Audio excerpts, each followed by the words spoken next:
Hi there. Today's lecture about leadership. So let's get started. So in today's lecture, the contents that we are going to cover, that is leadership, leadership grid, leadership style, part, goal theory, and normative theory. So what is leadership? Leadership is a process of influencing others to achieve group or organizational goals. Or we can say leadership simply means the people, they can easily influence their subordinates, they can easily influence their workers to get the work done. Now we are going to differentiate manager and the leaders. So here is a simple illustration: manager versus leaders. So managers, they do the things right, whereas the leaders, they do the right things. Managers, they believe in status quo situation. In other words, they don't like to have a new behavior. They love to be in a current state of conditions. Whereas the leaders, they try to bring a good change. Now, when I say the means manager, they treat their workers as the means. They deal with their workers or employees as a means. Whereas the leaders, they try to make the long-lasting relation with their workers. Builders, they try to build themselves. Managers, they try to develop their own skills. Whereas the leaders, they try to build the character of their followers or their workers. Managers, they are the problem solving, whereas the leaders, they inspire, they encourage their workers or their followers to get the problem solved by themselves. So what are the leadership traits? Leadership trait is what? It is a leadership theory.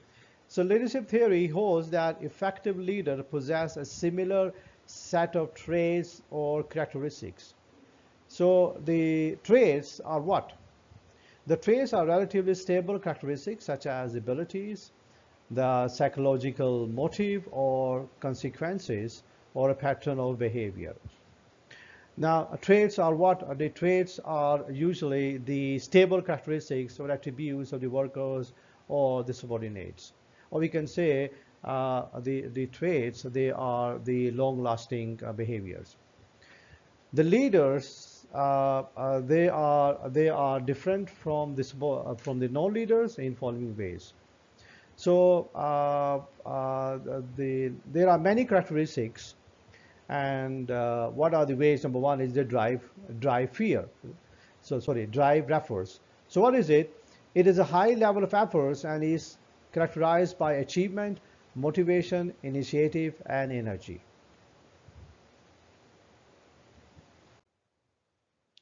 And number two trait of a leader is that they have a desire to lead. So desire to lead, they want to be in charge and think about ways to influence or convince about what should and what should not. So they always have the desire to lead or to act as the role model to their followers. Self-confidence, they believe in one's abilities. They are more decisive and more likely to gain others' confidence. So they have a trust on their own abilities and they can easily achieve others people's confidence. Emotional stability, even when the things go wrong, even the worst situation, they try to control their nerves. And they remain calm, they remain even tempered and consistent in their behavior or in their outlook. Cognitive abilities, they have the capacity to large amount of unrelated, complex information, see opportunities and threats. Knowledge of the businesses, in other words, as the name implies, that they know what they're doing, they know their businesses, they have a complete understanding of their technologies, and they're concerned with the day-to-day operation of their companies or of their firms. Now here we have a leadership grid. Now if you just look into this grid, now from left to right on the x-axis, we move from low to high, and as we move from the bottom to the top on y-axis, we have low to high. Now the x-axis is concerned for production. In other words, when we move from left to right, it means the managers or the leaders, they concern more for more for work, more for results. Now the y-axis here, it represents concern for people. It means when we move from bottom to the top, the leaders, they concern more for people. Now here we have 5 grids. So we start with 1, 9. High concern for people and low for production here. Now here it is x-axis is 1 and 9 is y-axis. So we say the concern for people is very, very high, okay, and it is low for production, because here, so the concern for the people is high here, 9, and 1 it represents x-axis, so x-axis is low. And what is x-axis? Production, or concern for production. So 1, 9 simply means here the manager has high concern for people, he listens to the people, whereas he has a very low concern for work or for production or for results. 1, 1 grade. Now 1, 1, that is totally unacceptable position where the manager has low concern for both people and for production. So this is considered to be highly unrecommended, because here the leaders, they are least concerned for both the work and for both the people. And leader of these kind of attributes, they are not considered the good leaders. So this position 1, 1 is not acceptable.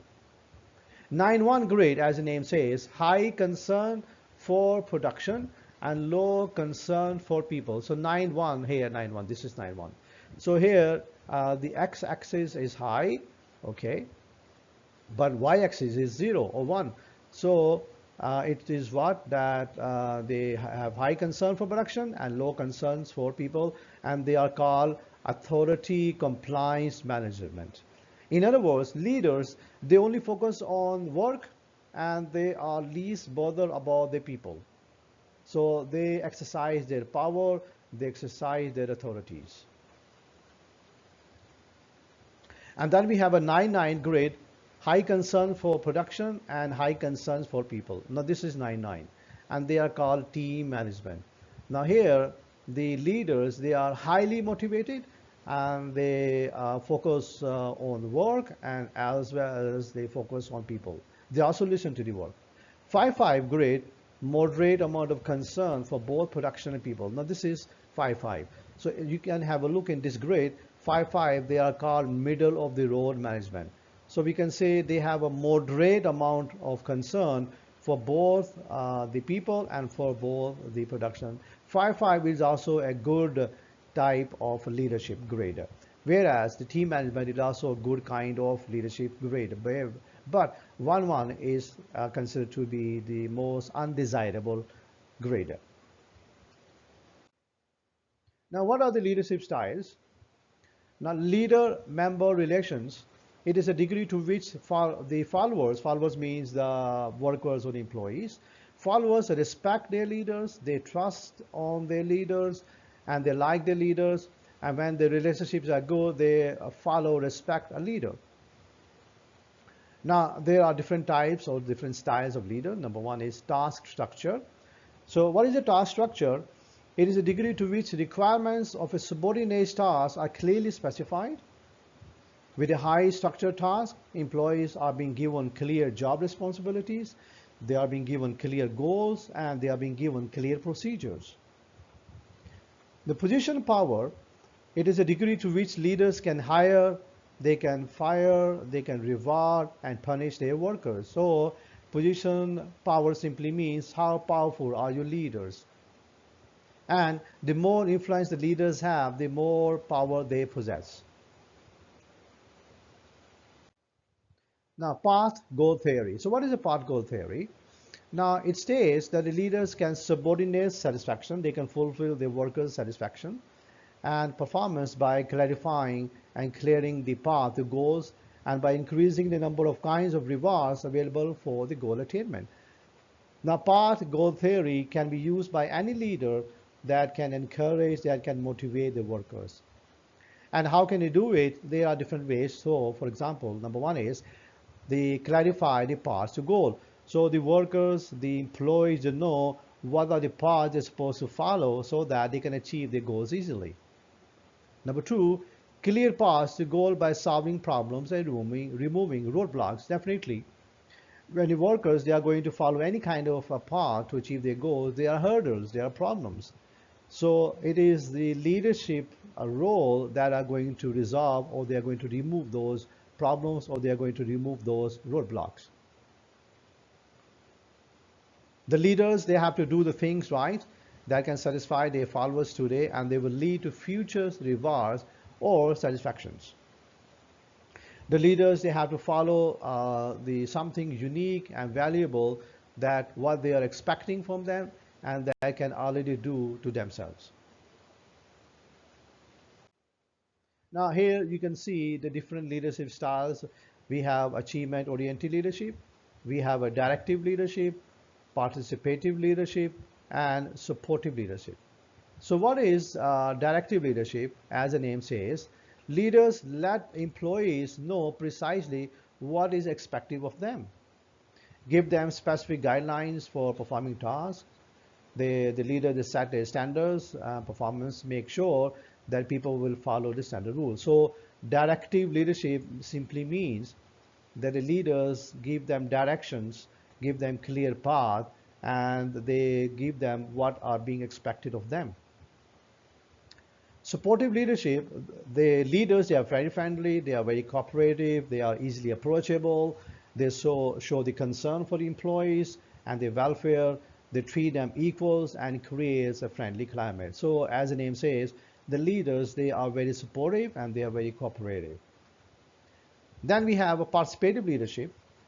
Leaders concern employees for their suggestions and input before making decisions. Although the leader has the final authority to make the decisions, but before the leaders they are going to make any kind of decisions, they encourage the workers, they encourage their followers' participation. So they get their suggestions, they get a feedback, and while they are making decisions. And then we have achievement oriented. Now this is a leadership grade or leadership style where the leader they set the challenging goals and where they have a high expectation from their workers. They display confidence, that assume responsibility and put forth extraordinary efforts. So here another leadership style is that they try to achieve goals. So we call those leadership style as achievement oriented style. Now you can have a look at this illustration. So we have four different styles of leadership.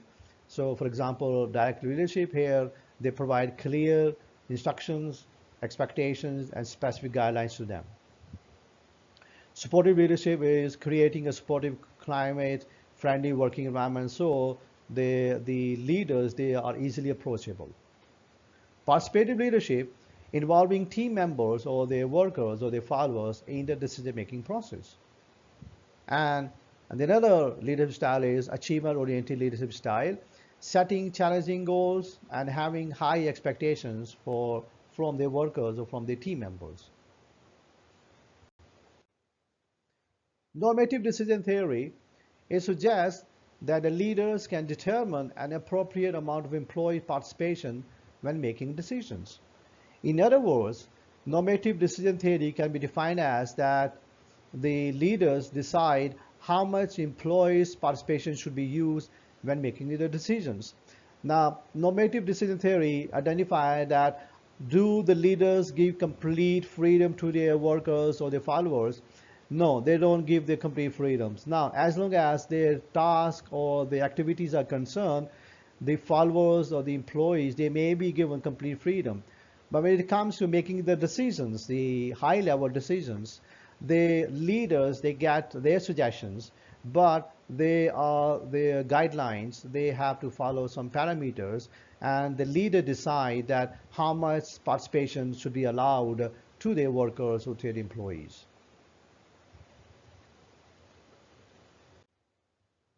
Now here are different the characteristics of the normative decision theory, and you can use different abbreviations: AI, AAI, CI, CII, and GII. So leaders solve problems and make decisions. Here leaders obtain information from employees. They get information, as much as information they can from the workers, and they make decisions. And CI, that is what leaders share the problem and get the ideas and suggestions from the workers, and the decisions are made by the workers. Here, the CII, leaders share the problem and get the ideas and suggestions from the group of employees, and decisions are made by the leaders or by the boss or by the management. Now, the last one is GII. Leaders share problems with employees as a group. A leader acts as a facilitator, and they accept group solutions. I hope you enjoy my lecture. Thank you for listening.